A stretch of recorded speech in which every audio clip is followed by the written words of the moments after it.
Baik, pada video kali ini kita akan menyempurnakan pembelajaran sambil mengulangi pembelajaran yang telah Ustadz ajarkan sebelum-sebelumnya. Jadi untuk menghadapi PTS ini, penilaian tengah semester, Ustadz akan memberikan tambahan untuk penyempurnaan dari pertemuan kemarin yang mungkin terlupakan ketika disampaikan. Nah, yang pertama adalah untuk tanda baca huruf hijaiyah, itu namanya harokat. Jadi harokat itu tanda yang ada di atas huruf atau di bawah huruf hijaiyah itu namanya harokat, tanda baca. Nah, tanda baca itu ada yang fathah, bentuknya seperti ini. Jadi kalau di atas huruf itu fathah namanya. Jadi kalau misalkan dikasih huruf wa, ini harokatnya di atas. Nah, yang kedua ada kasroh. Kasroh ini di bawah, garis miring di bawah. Kalau ditaruh di huruf jadinya wi. Kemudian kalau di atas itu namanya dhammah.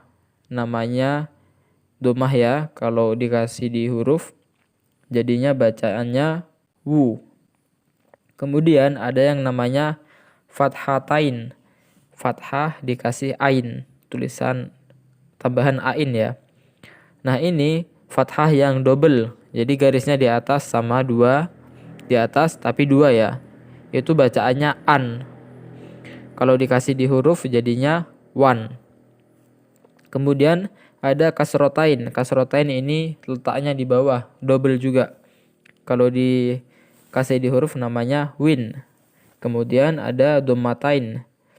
Ini bacaannya un. Kalau dikasih di huruf jadinya wun. Nah, seperti ini. Kemudian ada juga sukun. Sukun itu bulat. Bulat kecil di atas huruf. Ada juga tasdid. Tasdid itu bentuknya seperti huruf W. Kecil di atas huruf. Nah, itu harokat. Kemudian yang kedua ada syahadat.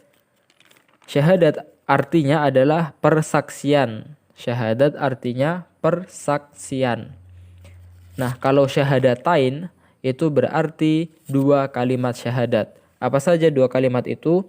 Yang pertama ada syahadat tauhid yang berbunyi asyhadu alla ilaha illallah. Pasti adik-adik sudah hafal semua. Kita ulangi lagi. Asyhadu alla ilaha illallah. Artinya, aku bersaksi bahwa tidak ada Tuhan selain Allah. Kemudian, yang kedua ada syahadat Rasul yang berbunyi wa asyhadu anna Muhammadan Rasulullah. Artinya, dan aku bersaksi bahwa Nabi Muhammad adalah utusan Allah. Jadi syahadat itu merupakan rukun Islam yang pertama. Kemudian yang ketiga adalah ada yang namanya perilaku terpuji yang disebut dengan adab. Jadi perbuatan yang harus adik-adik lakukan itu ada tuntunannya. Yang pertama adalah adab belajar. Jadi apa yang harus dilakukan ketika ingin belajar. Karena belajar ini wajib ya, wajib bagi semua muslim laki-laki dan semua muslim perempuan. Thalabul ilmi faridatun ala kulli muslimin wal muslimat. Kemudian yang harus dilakukan ketika belajar adalah yang pertama tentu saja berdoa sebelum belajar. Apa doanya? Raditu billahi rabba wa bil islami dina wa bi muhammadin nabiyya wa rasula rabbi zidni ilma warzuqni fahma. Itu doa sebelum belajar.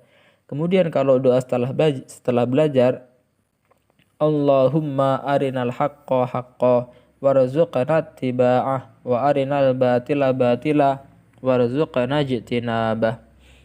Nah, ketika belajar itu harus dengan sungguh-sungguh, kemudian sopan, kemudian menghormati guru, tidak berisik di kelas, dan sopan terhadap guru. Jadi itu ketika adik-adik belajar di dalam kelas.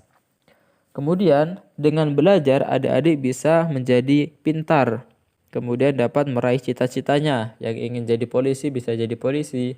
Yang ingin jadi guru, yang ingin jadi dokter, ya jadi dokter. Jadi syaratnya adalah harus rajin belajar. Kemudian yang kedua, menghormati orang tua. Jadi kalau di rumah itu harus manut apa yang diperintahkan oleh orang tua. Karena orang tua adalah yang telah melahirkan kita, merawat dan mendidik kita. Ada juga kata Nabi Muhammad SAW, surga itu ada di telapak kaki ibu. Jadi kita harus patuh kepada orang tua. Karena kalau orang tua marah, maka Allah juga akan marah. Tapi kalau orang tua senang, Allah juga akan senang. Jadi dengan orang tua kita harus bersikap sopan, tidak marah-marah dengan orang tua, kemudian hormat dan patuh, kemudian suka membantu pekerjaan, suka membantu cuci piring, membantu membersihkan tempat tidur, kemudian mematuhi nasihat orang tua. Nah, itu saja tambahannya, sedikit saja. Jadi selamat mengerjakan soal penilaian tengah semester besok. Jangan lupa berdoa terlebih dahulu, meminta doa kepada orang tua supaya nanti dimudahkan dalam belajarnya dan supaya nanti dimudahkan dalam mengerjakan PTS-nya. Nah, itu saja. Terima kasih. Wassalamualaikum warahmatullahi wabarakatuh.